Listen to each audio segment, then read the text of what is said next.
Johnny Kelapong berkata, kalau Yesus setara dengan Allah, maka jabatan pengantara hilang. Jawaban teologi klasik adalah justru sebaliknya. Kalau Yesus tidak setara dengan Allah, jabatan pengantara itu runtuh. Kenapa bisa begitu? Karena seorang pengantara Allah dan manusia itu harus mampu mewakili dua pihak secara sempurna. Kalau dia menjadi pengantara antara Allah dan manusia, maka dia harus benar-benar Allah, dia harus benar-benar manusia. Jadi keilahian Kristus itu bukan menghancurkan jabatan pengantara. Kalau Yesus setara dengan Allah, lalu pengantara yang menjadi hilang. Salah. Keilahiannya atau kesetaraannya dengan Allah justru adalah fondasi yang membuat pengantaraannya itu berkuasa dan efektif. Pengantara yang kurang dari Allah itu adalah pengantara yang impoten.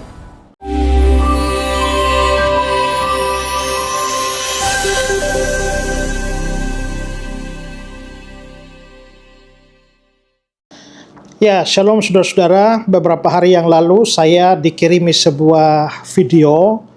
Rupanya itu adalah khotbah dari pendeta Johnny Kelapong. Dan di dalam khotbah dia itu, dia mengatakan bahwa di dalam Alkitab seperti Yohanes 14 ayat yang ke-6, Yesus itu dikatakan sebagai jalan. Dia berkata, akulah jalan. Nah, lalu juga di dalam Yohanes pasal 17 ayat yang ketiga, itu di sana dikatakan bahwa Bapa itu adalah satu-satunya Allah yang benar dan Yesus itu adalah utusannya.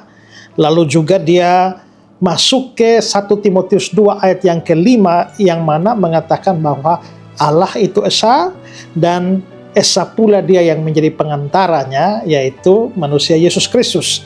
Jadi Yesus itu adalah jalannya, Yesus adalah utusan, dan Yesus itu adalah pengantara. Nah, dalam rangka itu dia lalu akhirnya mengkritik orang-orang yang menganggap bahwa Yesus itu setara dengan Allah. Nah, kalau menurut dia, kalau Yesus itu disetarakan atau dianggap setara dengan Bapa, maka sebenarnya peran Yesus sebagai jalan, sebagai utusan, dan sebagai pengantara itu menjadi hilang. Ya, itu kira-kira begitu ya. Nah, untuk lebih lengkapnya, mari kita lihat video dia. Saya baru terus mendalami akibat fatal ketika orang menyetarakan Yesus dengan Bapa. Perhatikan ini.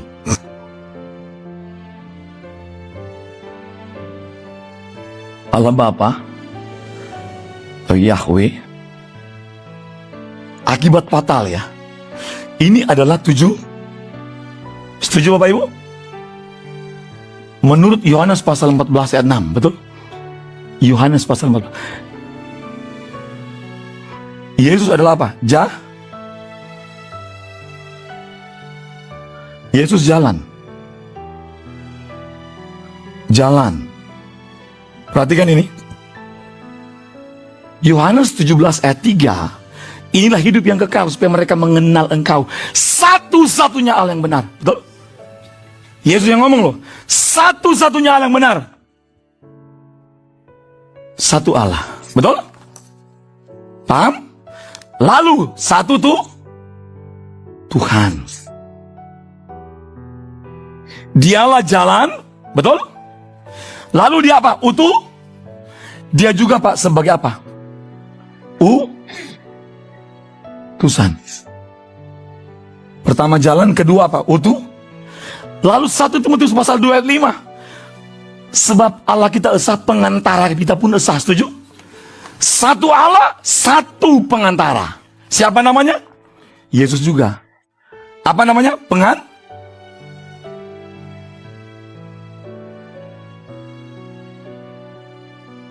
Ketika Yesus dijadikan tujuan, setara, berarti tujuan, betul? Jalannya hilang. Utusan juga hilang, Pak, betul? Karena dia sudah menjadi apa? Setara. Lalu apa lagi? Pengantara pun hilang, betul? Paham Bapak Ibu? Paham? Hilang semua ini. Allah mengutus Yesus untuk menebus dosa saudara. Allah menjadikan Yesus sebagai pengantara manusia. Ini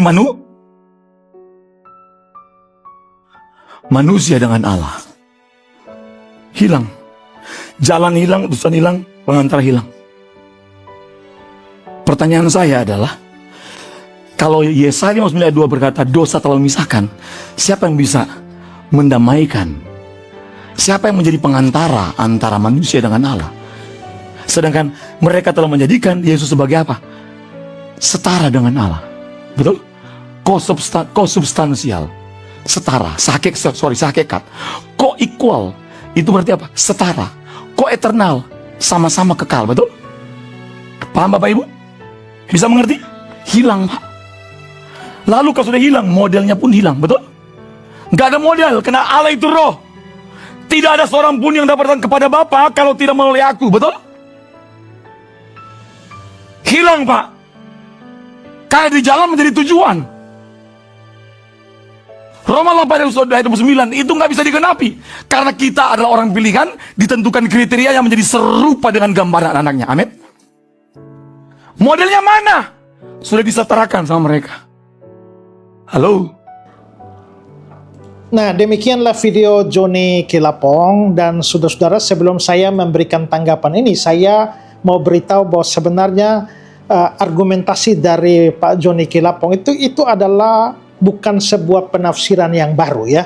Itu adalah argumentasi klasik dari kaum Unitarian atau kaum-kaum yang percaya subordinasionisme, artinya bahwa Yesus itu adalah pribadi yang lebih rendah daripada Bapa, atau juga Arianisme modern yang secara struktural itu identik dengan saksi-saksi Yehova ya. Wajar karena Pak Johnny Kilapong ini adalah murid atau penerusnya atau pengikutnya Erastus Sabdono, yang mana saya dulu sering menanggapi Pak Erastus dan membuktikan atau menunjukkan bahwa banyak ajaran dari Erastus Sabdono itu sangat identik dengan ajaran saksi Yehova. Dan karenanya ketika Pak Johnny Kilapong ini mengkhotbahkan semacam itu, sebenarnya itu adalah kelanjutan dari ajarannya Pak Erastus dan sekaligus juga menunjukkan bahwa itulah ciri daripada ajaran Unitarianisme atau ajaran yang menganggap bahwa Yesus itu lebih rendah daripada Allah Bapa. Nah, saya akan memberikan tanggapan saya, tetapi saya tidak akan memberikan tanggapan saya sekaligus. Saya akan membagi tanggapan saya dalam beberapa bagian. Dan pada bagian yang pertama ini saya akan menunjukkan kesalahan fundamen dari argumentasinya Pendeta Johnny Kilapong, bahwa di dalam video yang dia berikan itu atau dia sampaikan itu sebenarnya ada beberapa kesalahan logika di sana. Pertama, ada kesalahan yang namanya false dilemma. Itu dilema palsu. Nah, argumentasi dari Pendeta Johnny ini bertumpu pada asumsi bahwa kategori-kategori seperti jalan dan tujuan atau pengantara dan Allah itu adalah dua kategori yang saling meniadakan, mutual eksklusif. Artinya begini, kalau Yesus itu adalah jalan, dia tidak bisa menjadi tujuan. Kalau Yesus itu adalah utusan Allah, maka dia tidak bisa menjadi Allah. Kalau dia adalah pengantara antara Allah dan manusia, maka dia tidak bisa adalah Allah. Nah, ini namanya mutually eksklusif. Seolah-olah Yesus adalah jalan, mustahil dia adalah tujuan. Nah, asumsi itu sebenarnya tidak bisa dia buktikan ya. Atau dengan kata lain, itu hanya sebatas asumsi dia saja. Padahal Alkitab sendiri justru menyatakan Kristus itu adalah keduanya sekaligus. Kristus itu adalah tujuan sekaligus adalah jalan. Kristus itu adalah utusan sekaligus juga adalah Allah. Dia adalah pengantara dan dia juga itu adalah Allah. Nah, kita melihat misalnya di dalam Kolose 1 ayat 16. Itu dikatakan di sana bahwa segala sesuatu diciptakan oleh Dia dan untuk Dia. Perhatikan kata-kata di sana, diciptakan oleh Dia dan untuk Dia. Dalam bahasa Yunaninya adalah eis auton, untuk Dia. Nah, frase untuk Dia ini itu sebenarnya menempatkan Kristus sebagai tujuan akhir, telos dari seluruh ciptaan, di mana itu adalah posisi yang dalam perjanjian lama hanya diberikan kepada Yahweh sendiri. Itu bisa terlihat di dalam Roma pasal 11 ayat 36. Dan ternyata di dalam surat Kolose ini, Paulus menerapkan kategori itu secara eksplisit kepada Kristus. Jadi Kristus itu juga adalah tujuannya. Bahkan Yohanes 14 ayat 6 sendiri, yang dikutip oleh Pak Joni Kelapong, ini kan tidak hanya berhenti pada akulah jalan. Tapi dalam kalimat selanjutnya itu kan dikatakan akulah jalan dan kebenaran dan hidup. Saudara, tidak ada nabi atau utusan manapun sepanjang sejarah yang pernah berkata, akulah hidup. Musa pernah berkata, Taurat adalah hidupmu. Tapi Yesus berkata, akulah hidup. Dan 3 ayat selanjutnya, yaitu di ayat 9, Yesus berkata, barang siapa telah melihat aku, dia telah melihat Bapa. Itu bukan bahasa seorang utusan. Itu adalah klaim identifikasi diri dengan Allah sendiri. Karena itu kesimpulannya adalah bahwa premis Yesus hanya jalan bukan tujuan itu sudah gugur secara biblika, bahkan dari teks yang dipakai sendiri oleh Pak Joni itu. Ya. Itu kesalahan pertama. Kesalahan yang kedua adalah kerancuan kategori, di mana dia mencampur adukan antara jabatan dengan hakikat. Ini adalah kesalahan yang paling mendasar dari seluruh argumentasi dari Joni Kelapong ini.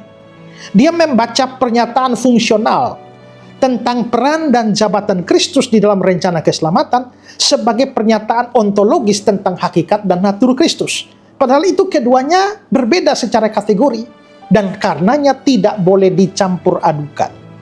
Pengantara, utusan, jalan itu berbicara soal jabatan, soal peran ekonomis, ordo salutis, fungsinya di dalam rencana keselamatan. Sementara setara dengan Allah itu berbicara soal hakikat, soal natur ontologisnya, siapa Kristus dalam keberadaannya yang kekal. Nah, ini dua hal ini kalau tidak dibedakan maka nanti jadi kacau seperti yang dilakukan oleh Joni Kelapong ini. Teologi ortodoks itu tidak pernah mengklaim bahwa Yesus setara dengan Bapa di dalam jabatan. Dalam ekonomi keselamatan, anak memang diutus oleh Bapa, taat kepada Bapa dan menjadi pengantara. Justru yang diajarkan Alkitab itu memang begitu. Yang ditegaskan adalah bahwa kesetaraan itu ada dalam hakikat ilahinya, dalam esensinya, di dalam kekekalan, di dalam kemuliaan. Kalau itu setara. Jadi harus dibedakan antara jabatan dan hakikat. Kalau kita perhatikan 1 Timotius 2 ayat 5, ya, di sana dikatakan satu pengantara antara Allah dan manusia. Esa pula pengantara antara Allah dan manusia, yaitu manusia Kristus Yesus. Anthropos Kristus Yesus. Nah, Paulus sengaja menekankan kemanusiaan Kristus dalam konteks jabatan pengantara, karena jabatan pengantara itu dijalankan melalui inkarnasi Kristus.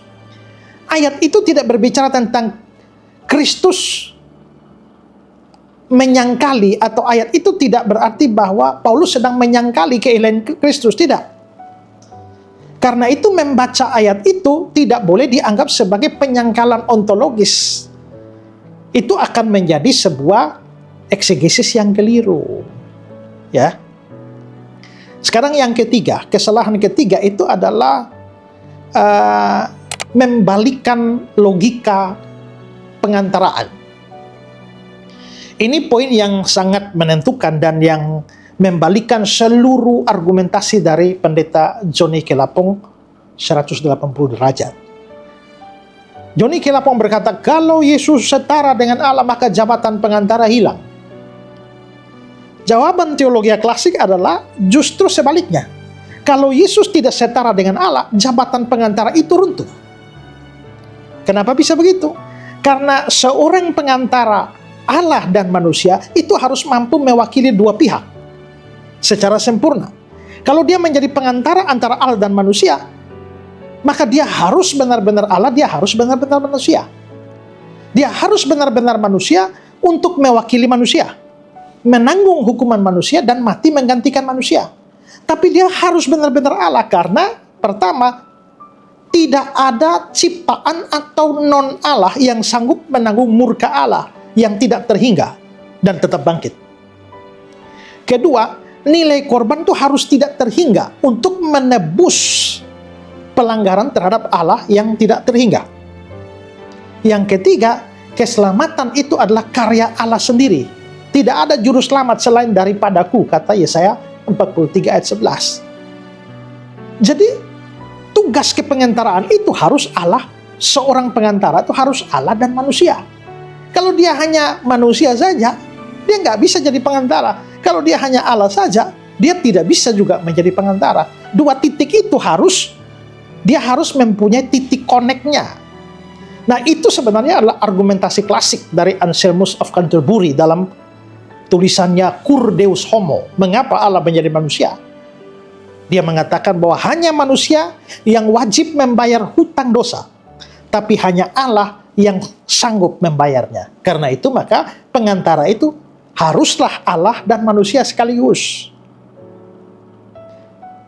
John Calvin lalu mengembangkan itu di dalam tulisannya Institute of Religion atau Institutio di bab 2, ya bab 12 ya, dalam buku 2-nya itu ya. Dia katakan bahwa pengantara kita itu harus Allah yang sejati dan manusia sejati. Sebab tugas mendamaikan manusia dengan Allah itu melampaui kemampuan ciptaan manapun atau yang kurang dari Allah. Jadi keilahian Kristus itu bukan menghancurkan jabatan pengantara. Kalau Yesus setara dengan Allah, lalu pengantara menjadi hilang. Salah. Keilahiannya atau kesetaraannya dengan Allah justru adalah fondasi yang membuat pengantaraannya itu berkuasa dan efektif. Pengantara yang kurang dari Allah itu adalah pengantara yang impoten. Itu sama seperti jembatan ya. Jembatan itu kan harus menghubungkan dua titik, titik di sini dan titik di sini. Ya, titik kiri dan titik kanan. Harus menghubungkan dua tepi jurang itu dan harus berpijak kokoh pada dua titik itu. Jika jembatan itu hanya berpijak pada satu sisi saja, ini kan manusia Allah. Kalau hanya berpijak pada Allah saja, maka dia nggak akan bisa sampai di sini.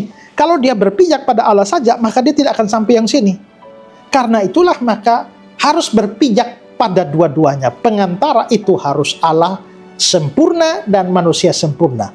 Jadi pernyataan pendeta Johnny Kelapong, kalau Yesus setara dengan Allah, maka jabatan pengantara hilang, itu justru sesuatu yang sangat terbalik.